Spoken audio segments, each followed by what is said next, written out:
Make sure it's recording. Limitless pass. Thanks to everybody who replied to my last video about my excessive load detection.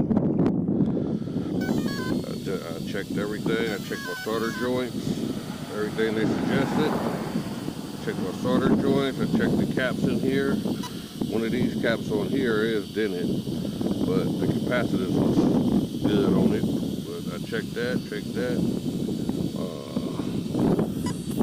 Made sure my throttle curve was lenient, and I went down into 1 opinion. So I'm gonna see if I can get a pass in. It's hella windy. Arrma flip over or some shit. All this damn wind. See if I can get a pass in and get home and see if I get that damn excessive load detection.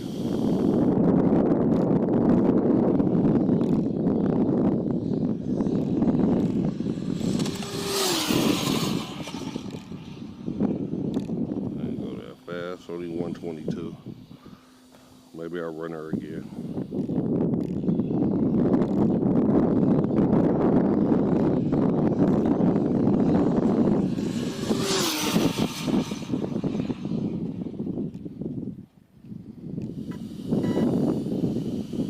Let's see how fast I took it. It's 116.